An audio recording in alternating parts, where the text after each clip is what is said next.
Well, hello and welcome once again to the DCL podcast, where we're inviting you to sit back, relax, and we'll be on our way shortly.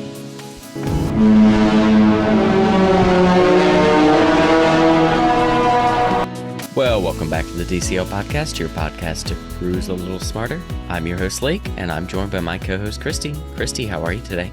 I am well, Lake. How are you? Doing pretty good. Very tired this weekend. I'm sure you are. You had a busy work week. I had a busy work week, but mine was just regular, like, this is a release, but I didn't have a whole giant expo thingy to do like you did. Yeah, context was through work. I was working Gasparilla Expo all week, which was like a super cool experience, super fun. I got to meet a lot of like friends of my channel, and then obviously people I know through the running community. So it was really fun, but it was a lot of work. You know, I had never heard of this Gasparilla race weekend before until like you were leading up to it. And then now all randomly on my feed were a whole bunch of other people either participating or running. So I don't know if I just like scrolled past and never paid attention, but I definitely didn't really know it existed. But it's kind of a big deal. It's huge. And the reason you might not have known is because it used to always be Princess Weekend. They competed, and now they've split to one weekend after the other. So you were either, if you're a Floridian, a Princess person or a Gasparilla person. And now, like, this was the first year in a while that Gasparilla half sold out because people could do both. And they can do it, like somebody was posting that you could do like one of these race weekends as a training run, which is kind of amazing and I never considered before. But somebody in the running community was like, yeah, I have, Run Disney coming up and I need to do 13 miles or 10 to 13 miles for my training run. I'm going to just look for a local half. I love that. She's like, I love the cheering and it's so much more fun than running it on your own. So I might have to look into that sometime. I think that is a great idea. It is a lot of fun. And it was a really cool weekend, but I did not run any of the races. And we are also not here to talk about running, as we tend to do at the beginning of a show. But you know what? Our guest today is sort of also related to the running community. So it's sort of fitting that we had this chat, even though this episode has nothing to do with running. That is correct. Why don't we go ahead and welcome our guest for this episode? We would love to welcome back our friend Amanda, also known as Once Upon a Marathon. Amanda, how are you today? I am doing wonderful. Very excited to be here. We are excited to have you back on the show. Why don't you go ahead and just start us off with a little bit of your cruising background? Yes. So big fans of Disney Cruise Line. We had our first cruise booked and then it got canceled in the pandemic. So our first Disney cruise was actually early days of return to cruising when you had 25% capacity on the boat. So it was a very different experience, but we loved it. We were hooked pretty quickly. And we just most recently did the Disney Destiny out of Fort Lauderdale. Well, what drew you to booking this cruise and who cruised with you? Well, funny story, marathon weekend every year is my husband's birthday. And I have made him run Dobie twice and a marathon in addition to that once. And this year he was like, I would rather be on a boat actually than running on a race weekend. So we decided to book a birthday cruise, and then the Disney Destiny happened to have a sailing the same weekend. It was a new ship. We were really excited to check it out because we love the heroes and villains theming. So yeah, another running connection there. Yeah. And I do want to point out, Amanda has been on the show, as we said. She has an awesome episode with Norway, and she was an awesome wealth of information when my cruise got changed to Norway, because we were just like back and forth, like, okay, like, I remember your episode, but like, what did you do here? And what did you do here? Norway is still one of my favorite destinations by cruising and by ship. I know that it was a bummer to cancel, especially in those circumstances when you were already in country and about to get on the boat. But I'm so excited and glad that you got to experience Norway. Like, it's so cool. Fully convinced that it was where we were supposed to go. It was my favorite cruise to date. Did you see the Wish is going to Europe this summer?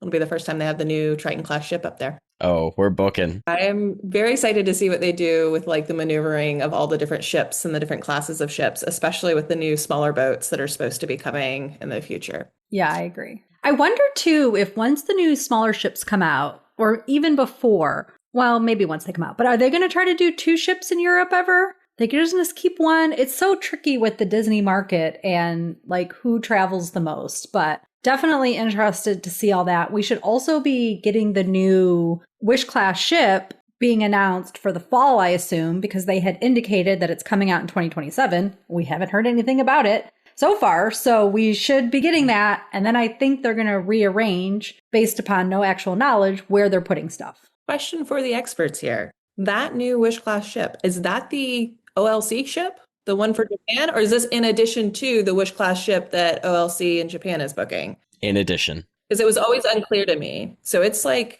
a brand new. So there'll be 4 of the Wish class ships. Is it Wish or Triton? Well, so everybody now just refers to it as Wish class. So Triton was the code name when the Wish was first coming out. Like that was the secret, like this is what we're calling it. And then that had kind of caught on more than with any other class. Got it. Okay. I'm surprised I feel like they must have had a reason for wanting 4 of the Wish class ships. Like either a certain number of ports or having 4 home ports, because you can do 2 ported in, obviously, Cape Canaveral. They're having 1, the Destiny is home ports, Fort Lauderdale. I don't like Galveston maybe, or San Diego. I don't know. Well, I think it's going to be Galveston, again, based upon no real knowledge, but Galveston indicated they were getting a larger DCL ship year round, I believe. And to me, it makes sense for them to put the Wish over there. When it comes back from Europe, they can just, and they had said that was going to occur in 2027 as well. So for her fall season, I think she could just come right back to Galveston. Again, this is based upon no actual knowledge whatsoever, pure speculation. And then the new Wish class ship would go to Port Canaveral. Okay, very cool. Hey, I love to spiral and speculate. Oh, we have certainly spiraled and speculated. Well, let's turn it back to your sailing. So Disney Destiny sailing out of Fort Lauderdale. How did you get down to the port, and did you do any pre-night stays? Yeah, so we flew down, which was a bit of a difference for us because Port Canaveral is close enough we can drive. Part of the Destiny experience for us was we flew into Miami. Fort Lauderdale, I think, would have been the better location-wise based on the port, but we had a direct flight to Miami as an option, and we didn't have a direct flight option to Fort Lauderdale, unfortunately. So stuck with a direct flight, went into Miami, Ubered to our hotel. We like to get in the day before. I am not the kind of person that can fly in the day of a cruise. Like my anxiety could never, ever. So went in the night before. Again, it was my husband's birthday. We were splurging. So we stayed at the Four Seasons in Fort Lauderdale. It's like right on the ocean. We did a cocktail class. They had like a cake in the room for us. And it was really, really, really sweet. Great way to kick off the weekend. And then from there, the next morning, we Ubered to the port. Did you feel the elevated service and experience at the Four Seasons? I did. Yeah, for sure. Nick actually got there before I did. We didn't fly in together. And a fun, lucky birthday, however you want to call it, I would say a month before the sailing, 2 months before the sailing, my brother saw a super cheap Virgin Voyages cruise out of Miami and was like, let's do a guys trip. So him, my husband, and another friend of theirs kind of looked at the schedules. So my husband was on a Virgin Voyages ship, got off that boat, met me at Four Seasons, and then the next morning got on the Destiny with me. So he had a great birthday of back-to-back cruising. I was only a part of the second half. So I love that so much. yeah, it was great because he was able to compare Virgin Voyages directly to Disney Cruise Line, and we were concierge on the Destiny, and we've done Rockstar before on Virgin Voyages, and one of the guys that was sailing also did Rockstar, which is like their version of concierge on the Virgin Voyages as well. So yeah, he had a great birthday. Okay, so you did just say that you booked concierge for his birthday. What cabin did you book? 12,008. 12008. Yeah. Did you book a family veranda or? Oh, I was like, the exact room was like, oh my God, you're really testing me here. What was the number? No. So we booked just a standard deluxe stateroom. We didn't do a 1-bedroom or anything like that. And it's our first time on concierge. So friends of ours, they do concierge all the time. And the tip that they gave us was getting close to the concierge lounge is really nice. There's a lot of concierge rooms. Not all of them are as easy access to the lounge. So we were on the 12th floor and only a few doors down from kind of like the main entrance. We wanted to be away enough from the elevators and away enough from the exact lounge door for noise reasons. But other than that, we stuck to the 12th floor. Nice. And that noise, just in case people wonder, it really doesn't come through. Like there could be some noise just in general, but you could stay right next to the concierge door and you're not going to hear it like in the depths of your cabin, which is really nice. All of Concierge, just like the hallways and general ambiance, was much quieter than the rest of the ship. So really quick too, how long did it take to get from the Four Seasons to the ship? it was longer than I thought it would be. I want to say it was like 45 minutes with like the traffic and everything with the Uber. But because we were concierge, we weren't trying to hit any walk-on time. So that was like one of the really nice benefits is we could just hop in the Uber and whenever we showed up kind of thing in terms of getting on board. When did you end up getting on board? We got there, I think it was around noon, maybe like 11:45. I will say the Fort Lauderdale port is not Cape Canaveral. I think one of the nice things about Cape Canaveral is just how easy that port is. Like it's just the one parking garage. You can walk right. You see the ship. You basically drop yourself off at the ship. It's to me the easiest port. Fort Lauderdale, there's a lot of construction. There's a lot of other ports there. They were kind of like triaging people inside the first floor of the parking garage, but then you also needed to park on the upper floors. But if you wanted to drop people off, you were getting directed to upper floors.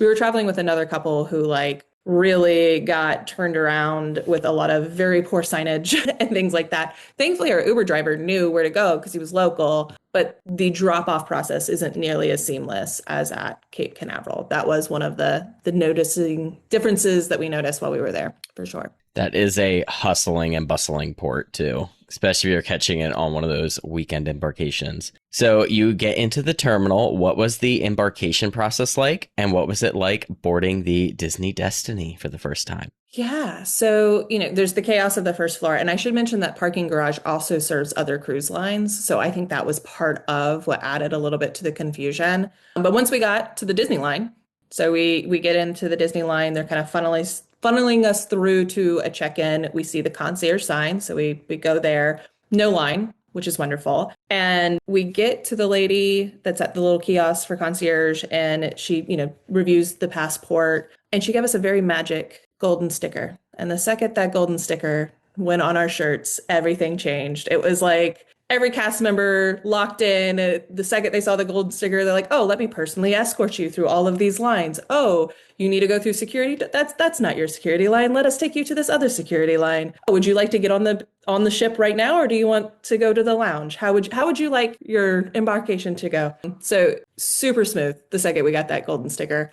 And then once we got on the ship, they do like the fun, they announce your name, you get to see everything, which is always like the best moment. And we clear it and we immediately want to see the ship. There's a concierge lunch and we made the rookie mistake of eating breakfast at Fort Lauderdale. We didn't think through that we would have this food available to us on board. And somebody saw the golden sticker and was like, oh, you don't want to eat? That's totally fine. Let me escort you and give you a tour of the concierge lounge. Let me walk you around the ship and point things out. So very white glove service from the moment we checked in to actually getting on the boat. I've always said concierge isn't necessary, but it is lovely. It was very lovely. And it does just make for a different, lovely cruise experience. Yes. What was your thoughts of the Grand Hall of the Disney Destiny as you got on board? So I loved it. I liked the color theming. For me, I saw the chandelier and I knew immediately it was the meteor from Wakanda, but I love Marvel. So because I was a Marvel fan, I think there's a lot of things about the ship that I clued into and just loved. I've been told that people love the treasure. I have not done the treasure yet, but right now, especially of the new class of ships, the Destiny is my favorite. So I liked it more than the Wish. I second that. Third. I mean, for me, I love the decorating of the Wish better. I like the hallways and the things like that of the Wish better, but no, the Destiny, it's I think the rest of that storytelling, right? That I just think even as a non-Marvel person, they've really figured out for the treasure and the Destiny. Yeah. And again, I haven't been on the treasure. I liked the darker color palette that they used in the atrium. And I felt like they had more advanced lighting effects. Like the chandelier could do way more. There was like projections. Like there was a moment when like Loki's taking over the atrium and he kind of like does something with his scepter. And it's like you see the light ripple across the walls, like he's impacting the atrium.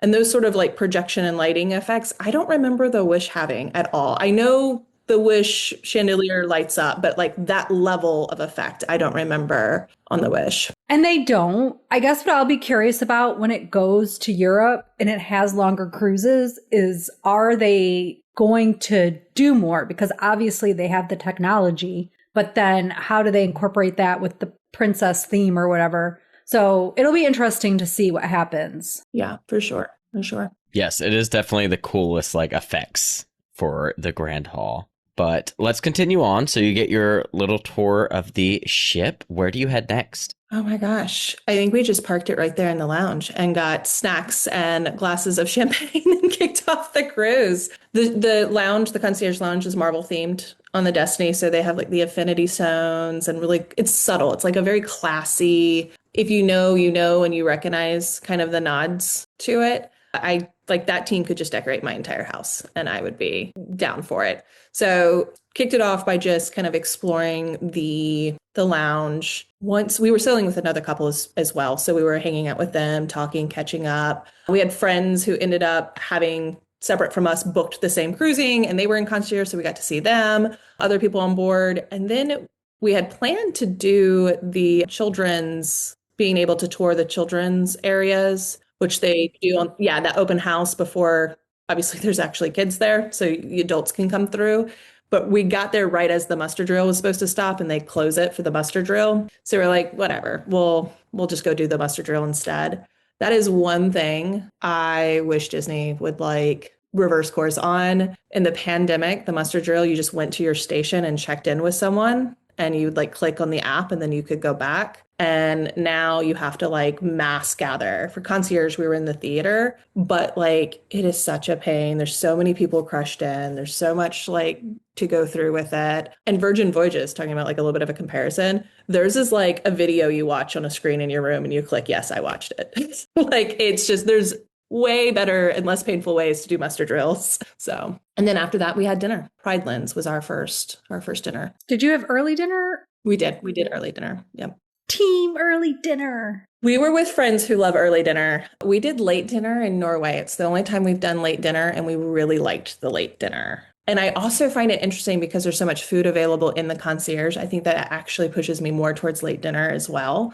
So it'll be interesting to see what we do for future cruises. Lake is always a fan of like little chicken tender snack at 4 or 5, which is basically dinner. That's my biggest problem is I have to eat 2 dinners and I could just eat 1 dinner. Get first dinner and second dinner. Struggle is real. Just really quick, I want to say on the lounge, and then I would like more of your opinions on it. But so on the first day of the cruise, concierge does do in the lounge champagne, beer, and wine. And then I think like cans of Truly, so like the seltzer alcohol, the seltzer drinks, the first day until 4 o'clock. And then after that, they do happy hour from 5 to 10. And every day will be happy hour from 5 to 10. But during the day, you pay for alcohol. So if you see it, but that first day, you can go in the lounge, get beer, wine, champagne, and seltzer. But then after that, it's only for those evening happy hours. But did you guys end up eating on the lounge during your trip? We did. So one of the things I thought was interesting is, and you'll know this, but the lounge has kind of like finger foods all day. So they would have like little tea sandwiches, sweet treats, but also some savory, like mixed nuts. I ate a lot of those tea sandwiches. So that's like the one that's coming to mind. But then during normal dining times, like breakfast, lunch, and dinner, they would have like a hot menu. And that's where you could get like a larger item made for you to order. And we didn't do it, but we were sitting out on the back deck at Concierge and we were chatting this other couple that happened to also be from South Carolina. And they had ordered every hot item on the menu. So they got like lasagna and meatballs and some sort of pasta dish. And I was like, this looks amazing. And they were like, yeah, one of the tips that we had been given was to like order all of the hot plates to your dinner and just make that your dinner. And it looked good. If I were to go again, I'd probably give that a go. The hot galley food is only on Wish class ships in Concierge. Well, perk for the wish class then, because it was quite extensive looking. And we did the breakfast every morning. I say, wait, my husband, Nick, hiked to the lounge and he would go get us a hot breakfast. So we got these really cool, like French toast roll up things. And he would kind of like get a big spread and bring it back with the latte. And we'd eat out on our balcony every morning. And it was kind of nice to have a robust breakfast meal, especially some stuff that was actually hot and cooked every morning versus I don't remember the room service options being very good at Disney Cruise in the regular staterooms. And that's like one of my cons for Disney Cruise Line, actually. It's It's just a continental breakfast. So Disney includes for no additional charge for all the cabins is a continental breakfast. If you want a hot breakfast, you have to stay in a 1-bedroom or larger in the concierge class. Having that lounge with hot breakfast is a definite perk. Sticking with concierge, what other activities or benefits did you take advantage of through that? Yeah. So our itinerary did both Castaway Key and Lighthouse Point. And we did not get a cabana. Normally we would, but we decided we were just going to kind of enjoy the lounge on board and then just explore the islands.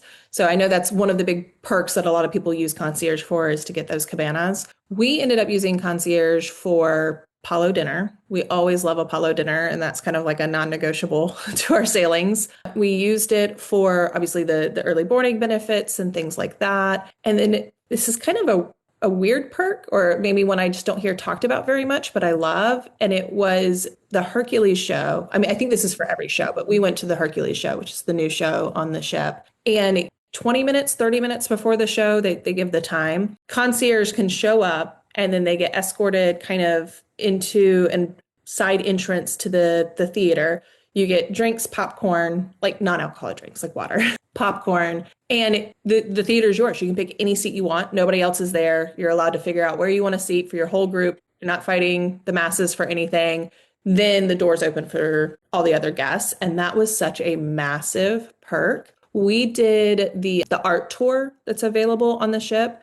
And we were doing the art tour, and it was 3 hours prior to the Hercules show. And we saw people sitting outside of the Hercules show already queuing up. And we just didn't have to do that. We really didn't have to worry about having a good seat. We just like walked right in. Did you have a matinee for Hercules on your ship? We did. We had actually the day at sea, there was 3. There was a 1 o'clock, a 5 o'clock, and then 6 o'clock. Yeah. It was like the 2 dinner times plus a 1 o'clock in the afternoon. Well, that's great. So, and did you happen to notice for the show that you went to, once it was full, because I do have guests and we have listeners that ask and are concerned about getting into Hercules. Do you think basically all the seats were full by the time the show was starting? It was pretty full by the time the show was starting. But also, they did it the 3 days we were there, but I think they did it another night as well.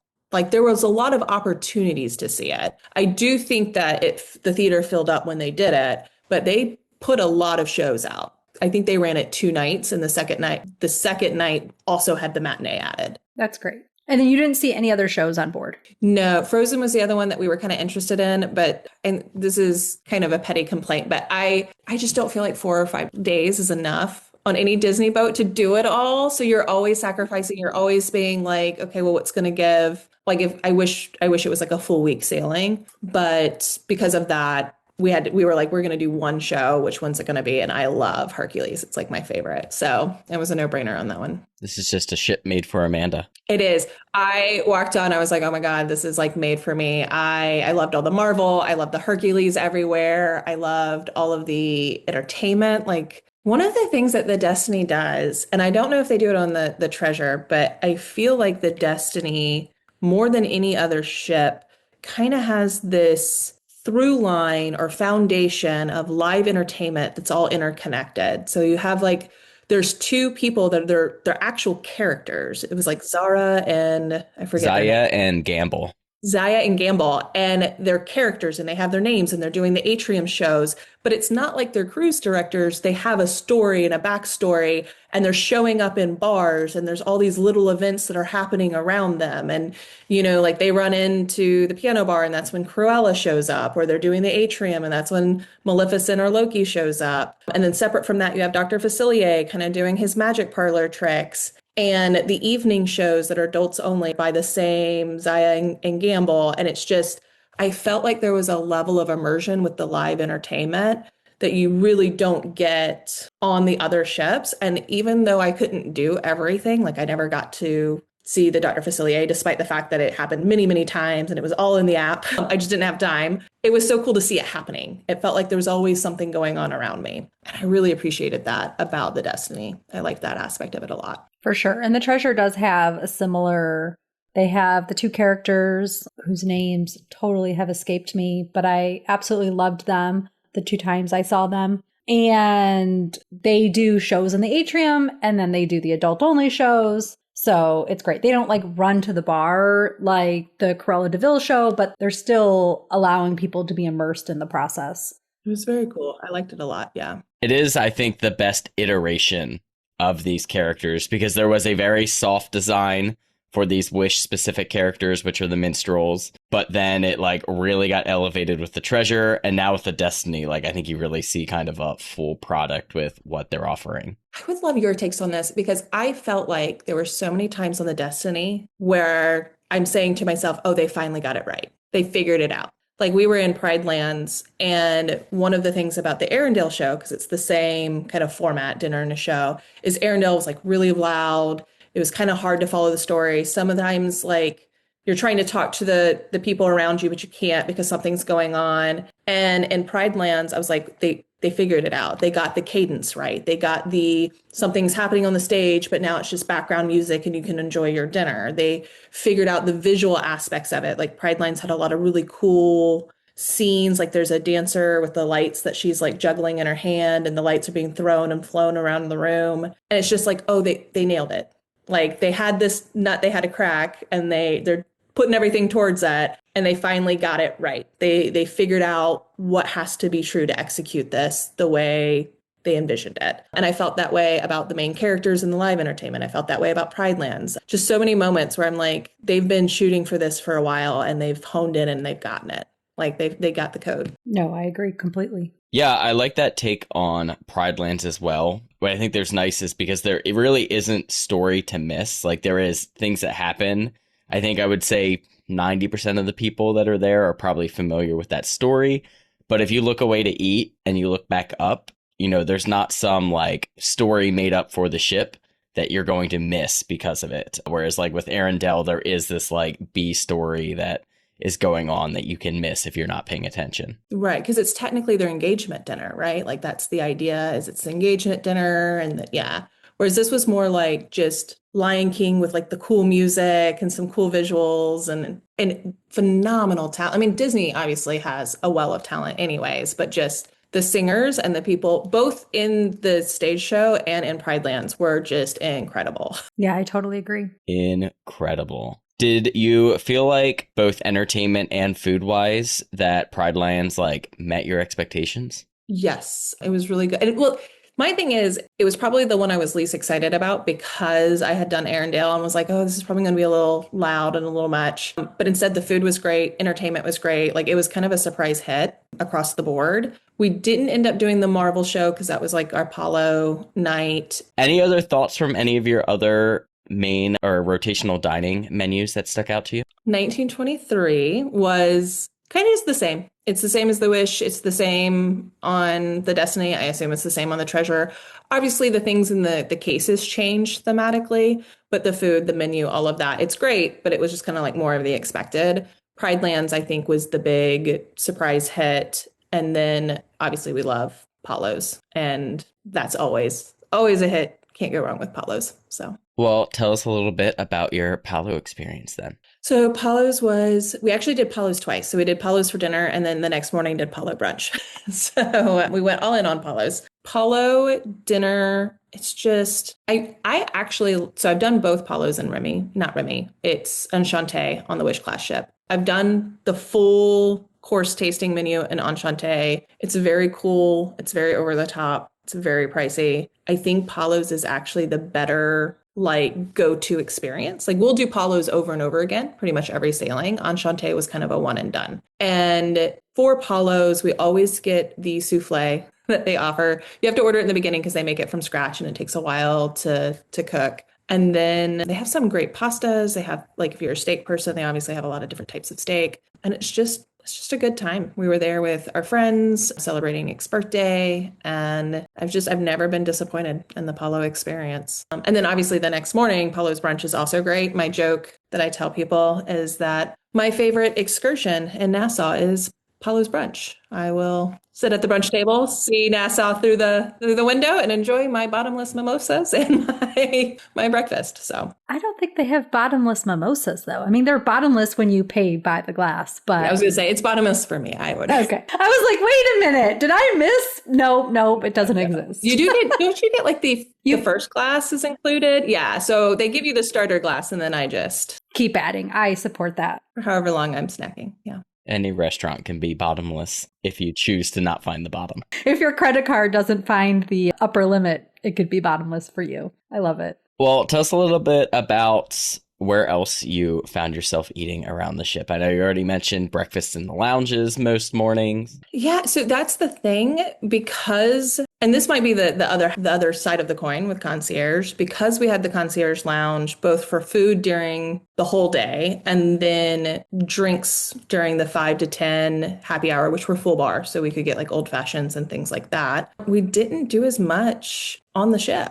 You know, we love it's like the Disney Chipotle, like where they do the Mexican bowls and they have the barbecue over by the pool deck. We didn't do any of that, even though normally we would, because we had the concierge food. We didn't really go to the bars as much. Normally we loved the Rose. We didn't even get to go to the Sanctum. Like we saw it, obviously, and we did the Haunted Mansion bar, but because we only had, I think, 3 nights, 4 nights, whatever it was, it wasn't enough time to do everything. And we were spending a lot of time in the concierge lounge, which we loved and had paid to have. So we didn't get to do as much other food and drink.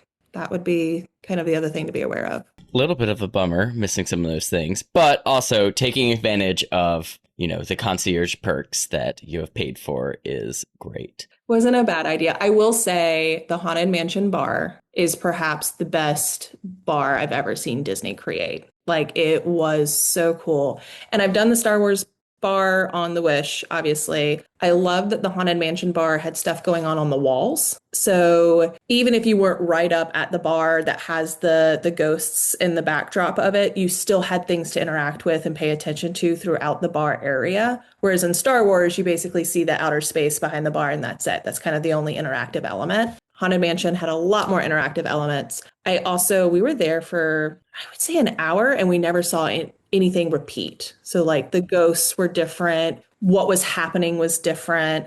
I'm sure there is a loop at some point, but we never hit that in the 45 minutes, an hour that we were there. So very, very well done. I am curious. Someone told us a rumor that originally it was going to be Hades Underworld to match the Hercules theme, but last minute they decided to duplicate the Haunted Mansion bar from the Treasurer.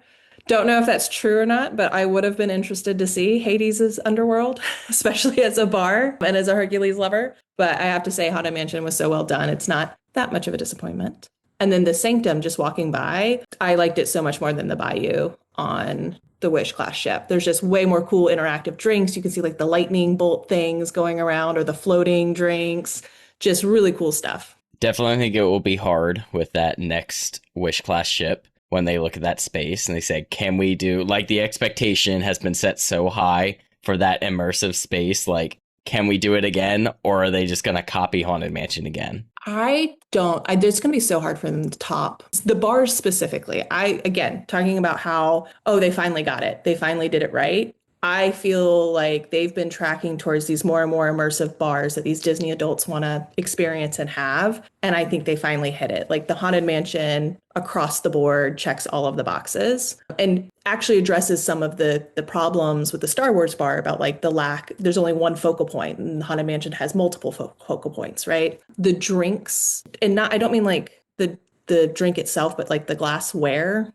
and how it's served, like you just have more cool looking shapes and glasses, things that you can't just see anywhere else. I'm curious how or if they can step it up. So that would be really cool to see. I agree. Well, why don't we move into activities around the ship? We had already talked about seeing Hercules. What other activities did you get up to? We did the Cruella de Vil show. That was tons of fun. So the way it works is you're sitting in the Cruella de Vil piano bar and somebody's playing music. when the Zaya and Gamble run in and they're like, oh my God, oh my God. Corella comes in after she's angry over the Corella DeVille song that's being played. And she's like, that horrible song. And she's like, fix it now. So the whole bar has 15 minutes to come up with a new song to the Corella DeVille kind of beat line. And we do. It's like a workshopped kind of thing. Everybody's throwing out lines. We make stuff rhyme.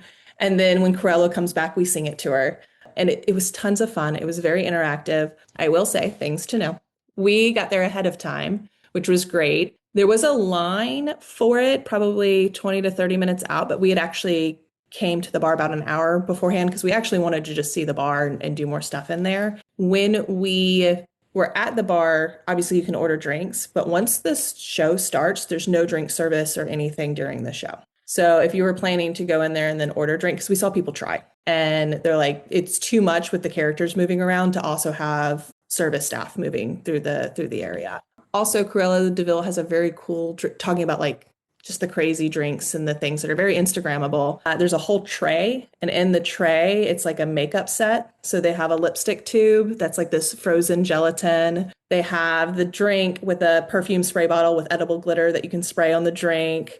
They had like all these little different configurations of stuff. So we ordered that, obviously. So very cool stuff. And then we didn't get to do the Sanctum. We saw the Rose on the way to Palos. And then Hook's Barber, for people who don't know, it has a speakeasy in Hook's Barber. It's only open, I don't know what the exact hours are. It's not in the app. That's the thing. The whole thing is it's hard to get information on it. They don't actually list it in the app as a bar or anything like that. But if you walk up to Hook's, it'll have it on a display outside of the door what hours the speakeasy like is open. And you'll be able to tell because there's this cabinetry that looks like a map of Neverland, and that cabinetry goes away, the doors open, and like a full bar is set up. And they do custom old fashions where you pick like a base, and then they have different types of simple syrups, different types of like they'll smoke it, garnishes, different types of bitters, things like that. It's only an old fashioned. You can't have any other drink. That is the one option you get. And then they have a treasure chest, which is Hook's treasure chest. And it has specialty bourbons on the back, or whiskeys, I should say. And there's coins in the treasure chest, and each coin has the destiny on the front and then the name of one of the whiskeys on the back. And if you order that whiskey, you get the coin. And there's only one coin for each whiskey. So do not make the mistake I made, which was we went the last day of sailing, and the cheapest coin left was $1,000. And I did not need $1,000 pour of whiskey versus, I don't know, hold on. Wait, did you get it? No, did not buy $1,000 like shot of whiskey. But when we went on the Wish, they had the same treasure chest and there was a $60 of whiskey. So I have a Wish coin with the name of the whiskey on the back of it. And I had paid for the experience before, and I walked in thinking, oh, I'm going to collect these. I'm going to get, one from every treasure chest on every ship. And no, go the first day if you want a coin. Otherwise, you will only be left with the very expensive coins. Very, very expensive coins. I've actually never heard of this. I didn't know it was a thing. Are you kidding me? Oh, I have videos. It's so cool. So the old-fashioned bar itself, they'll help you build it. So you can do, like I did one, because if you aren't a bourbon person, the base whiskeys, like they have a tequila base, a rum base, a bourbon base, right? And then for the next step, you can pick, like I did chocolate bitters with a jalapeno simple syrup. And you can do some really cool stuff and then they smoke it. But above it, there's all these super rare whiskeys. And if you're not a whiskey person, all alcohol is alcohol and it's like not really a big deal. But if you are a whiskey person, you immediately recognize that like nobody has deeper pockets than Mickey because some of the stuff on this bar is just insane. They have all the Pappies, which that's not that uncommon, but it is a very high-end and rare bourbon, and it's a famous bourbon. But more than that, they have bottles of whiskey that predate Prohibition that are there. They should be in a museum. It's like $3,000 a shot, but they have them, like one of a handful in the world that exist. These bottles are over a century old. And then they also have some really rare stuff that basically the only way to get it would to be Disney. Like it's just some really absurd stuff. And then they also have just special edition stuff that while fancy, like Boss Hog, you can get it. It's not like impossible to get, but it's expensive. It's like $600 a bottle. And then they'll have it for serving at a much more affordable price point by the shot glass. If it was one of those things where you're like, I'm never going to buy a $600 bottle of bourbon, but I'd pay $30 to try it, and you get a coin. So unless you wait till the last day, and then all the cheaper bourbons are gone. This has jumped up pretty high on my must-do on our Destiny sailing, Christy. Like I said, it's not in the app. Nobody mentions it. Like, you just have to know to go to Hook's Barber. Usually it's 5 to 8. Like, that's when I notice that it's open. But I think the day at sea, they open earlier than 5. But 5 to 8 is typically where I see it. Just go the first day, because there's not a podcast budget for the $1,000 pour of whiskey. There's just not. There's not a personal budget for $1,000 shot of whiskey either, so don't you worry there. So go the first day. Love it. Well, did you get to do any of the other ship shows or activities outside of Hercules? Not on this sailing. Normally we would do one of the whiskey classes or things like that. But this time we spent a lot of time on the islands, honestly. And because we didn't have Nassau, we didn't have as much time to explore the ship because Nassau is my Nassau excursion is Palo Brunch. And then while everybody else is off board, that's when I'm doing the pool. That's when I'm going, you know what I mean? Doing the spa. Although I would say because we had concierge, I did not miss the rainforest room because I had the concierge stuff available. So it was, again, I just need to go again or have a longer sailing. That's really what it comes down to. You did go, though, to the adult only show, right? I wanted to. It was really high on our list, but we were going, I felt like we were going and hitting everything, and we still didn't get into all of it. Well, let's go ahead and jump into these islands then. You did Lookout and Castaway. Was this your first time to Lookout? No, this is the second time to Lookout. But it was the first time. So when I went to Lookout the first time, it had only been open, oh my gosh, like a couple of weeks. It was still early enough that there was a lot of things on that weren't on Lookout yet. Like all the little wagons that they were pulling the kids in along that long, like that did not exist when I went there the first time. So a lot of new stuff to us. Well, let's go ahead and jump right into it then. What did you get up to on Lookout? Yeah, so we did the hike to the lighthouse on Lookout. And first of all, going to Lookout, I was shocked at how much of a difference the vegetation makes because when we went, everything was newly planted and now it's grown in rapidly, but also just everything's more green and it makes a big difference. So I liked Lookout a lot more the second time around with like the vegetation growing in and things like that. We took the tram to kind of like the main area and then asked a cast member how to find the entrance to the lighthouse trail because we couldn't find it. Made our way over there. It's interesting because it's marked as a nature trail.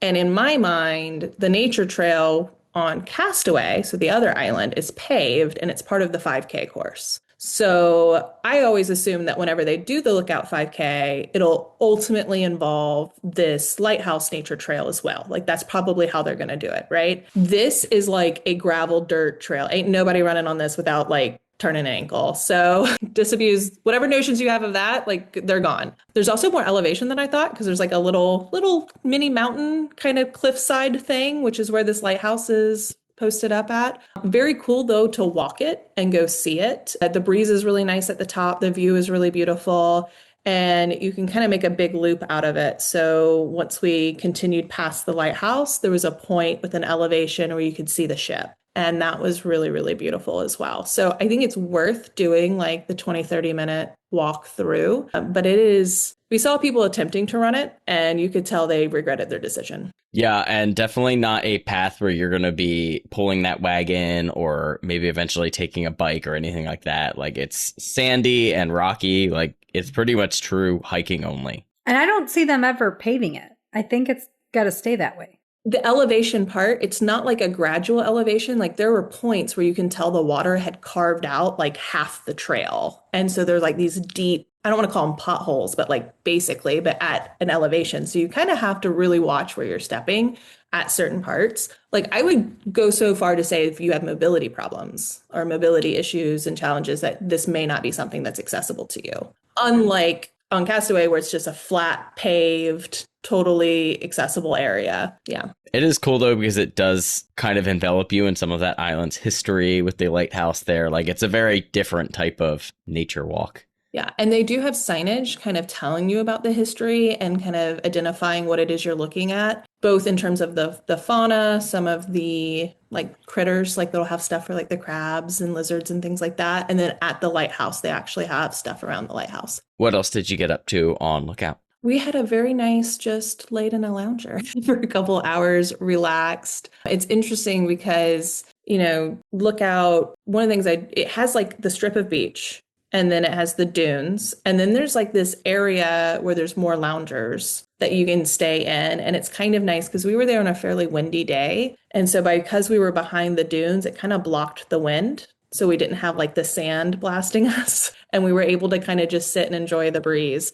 So it was kind of nice to have those different types of sections on Lookout. So we did that and then got back to the ship, ate at the Concierge Lounge, did some snacks, and I forget what restaurant we had that night, but went to dinner at the early dining. Well, then let's move into your next island, Castaway. So Castaway is still my favorite island. Lookout. The difference between Castaway and Lookout to me is Lookout, you can tell that some developer came in, put in the infrastructure, and that Disney is putting the layer of pixie dust over the top. And it's going to take a while for that pixie dust, I think, to settle in, and really transform things. Still a wonderful, wonderful destination, beautiful water, all of that. But when you go to Castaway, you just step on and like the immersion is different. It's even just like the drink shacks, it looks like it's washed up and been built with like boards that have been broken crates. You go on the flight line from like the rum runners and all of that. And it's just, there's so much more detail, so much more immersion. And it makes sense. Like they've been building this item up for how many decades now? I also think that there's more. I know that Lighthouse has excursions that allow you to access the rest of the island. And that's like a big selling point. But I do feel like Castaway has more to do if you're just getting off the boat. Like you can walk up, get the snorkels and go snorkeling and see those sunken statues, which are really, really cool. I think the bar, the Lookout, Pelican Point, it's like over the water. You can sit there. We were there like having our margarita and watching like all of the people, swimmers trying to find all of the statues and stuff. I think the over the water slides for the kids where they have like, it just looks like something the Lost Boys like set up and built, and it's just, I don't feel like Lookout has that magic yet, but Castaway does. So it was very interesting to do them back to back and have both experiences. Do you guys have a preference between the two? I'm curious. It kind of depends. I like to swim at Lookout better.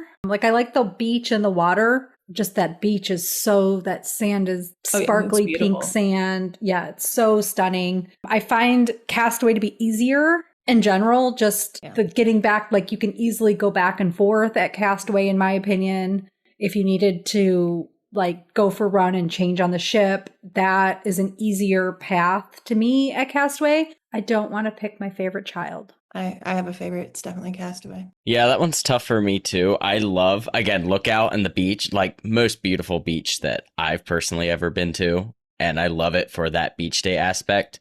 But Castaway definitely is the much more curated experience. Again, I agree. It definitely does have more of that magic.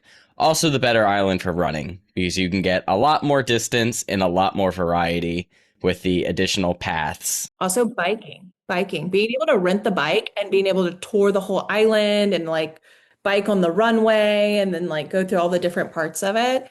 They still don't have bikes at Lookout and I don't know if they ever will or if they even need them because I feel like if you had them, it's going to get in the way of the tram route. And then if you only limit it to where the beaches are, that's where the boardwalks are. Like, where are you supposed to bike at? Like, I don't know. Yeah, there's a lot more shaded running too at Castaway.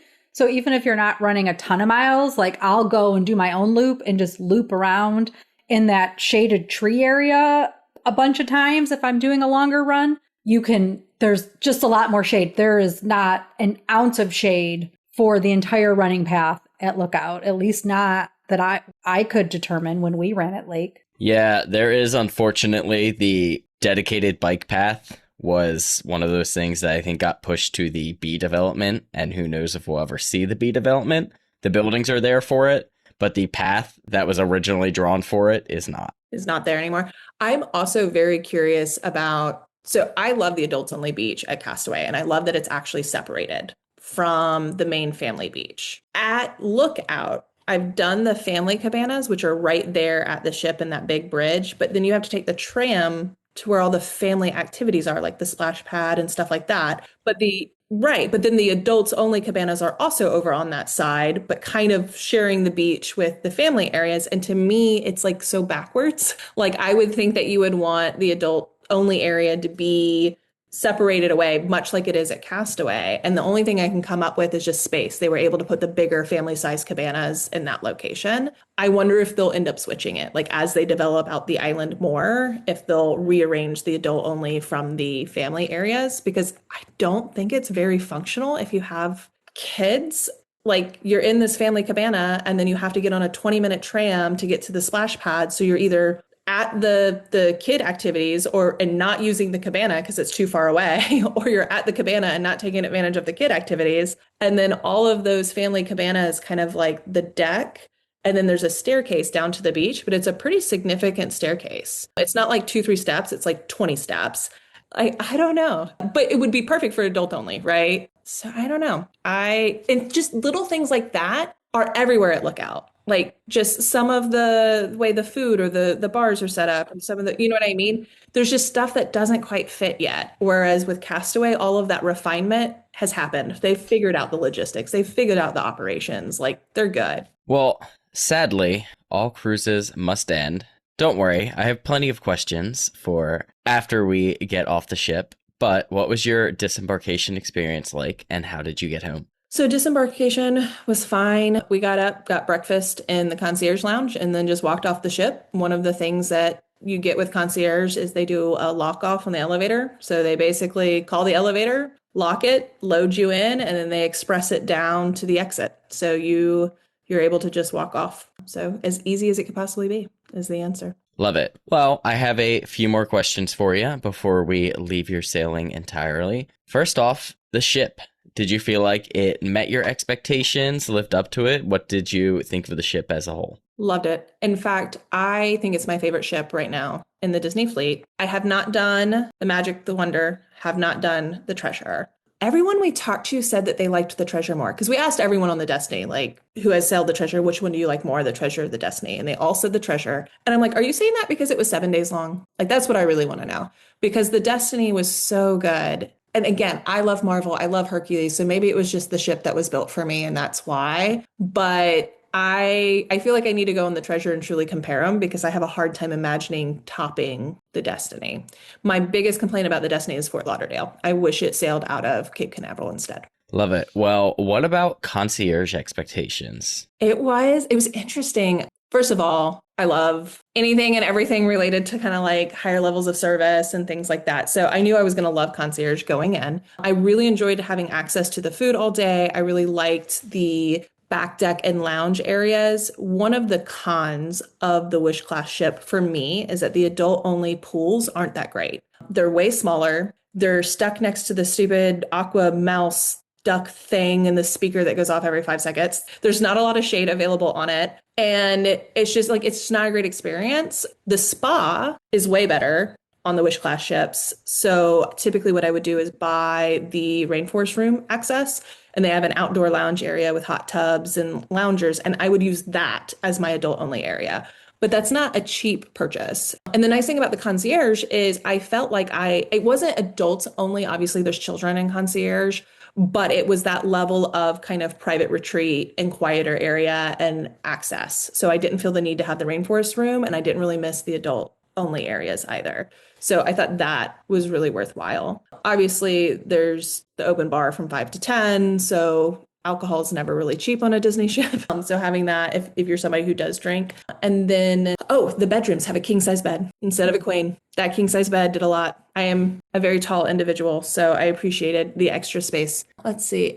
It's interesting because Rockstar on Virgin Voyages, which is the concierge version, our concierge product on that sail line, is very different. They don't have an outdoor lounge. It's just an outdoor space only. So if it's raining or bad weather, there's not really much for you to utilize or have access to. And their happy hour is only 1 hour long, and it's just bubbles and beer. It's not a full bar. So, and there's no food, period, at any point in time. So it's interesting because having done both, and especially because Nick had just come from both, I know Disney has a reputation for being super expensive. it made me rethink just how much you're getting out of the concierge package. Having access to an indoor lounge area, an outdoor lounge area and section, in addition to all of the booking stuff. Rockstar, you get early booking, but you have to do it yourself. You don't have like somebody doing it for you. So there's actually quite a bit that comes with concierge that I think I kind of didn't fully appreciate or take advantage of prior. And now that I've done it, I appreciate it a little bit more. Awesome. Were there any other notable cast interactions you'd like to highlight? Everybody's just always so great in Disney. I think that that's their signature. The cast members are just amazing. They always go above and beyond, always. So I don't know that I could call out anyone. Just the concierge team was incredible. The host that found us and like gave us the tour when we were on the island at Castaway, some people from the lounge recognized us and helped us get around the island. Just like everything above and beyond, as you would expect from a Disney experience. Love it. Well, Amanda, thank you again so much for coming on and sharing your experience on the Disney Destiny. Yeah, thanks for having me. Of course. Last question for you. What is next for you? So hopefully we will have a big trip in the fall to Asia. We'll find out. That's where I'm trying to pull something off. There's a lot of stuff in the works for it, and I hope it pans out. That's kind of what it comes down to. Love it. Well, we did get to chat a little bit pre-show about that. And if that all comes together, we would definitely love to have you on to hear all about it. But where can our listeners follow you? They can find me at Once Upon a Marathon on Instagram.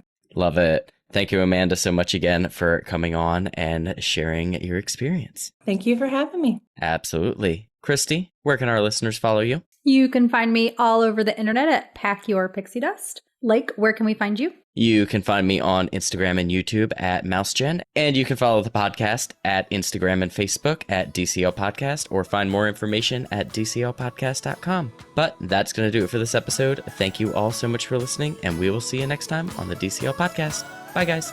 Bye, everyone. Well, that's going to wrap up the show. Once again, we want to thank Amanda for coming on and sharing her experience on the Disney Destiny. If you're enjoying the show, we greatly appreciate you leaving us a 5-star review on Apple Podcasts. We'd also like to thank our Patreons who help make this show happen each and every week for us. You too can help support the show by visiting us at patreon.com/DCL Podcast. Whether you're boarding a cruise, enjoying a trip to the parks, or adventuring outside of Disney, on behalf of myself, Christy, and Steve, we want to wish you smooth sailing and safe travels. And we'll see you next time on the DCL Podcast. The DCL Podcast is not affiliated with the Disney Cruise Line, Walt Disney Company, Adventures by Disney, or Run Disney. All of the opinions expressed on our shows are those of the hosts and the guests who appear on the show. If you have any questions about any of these products, please contact the Walt Disney Company.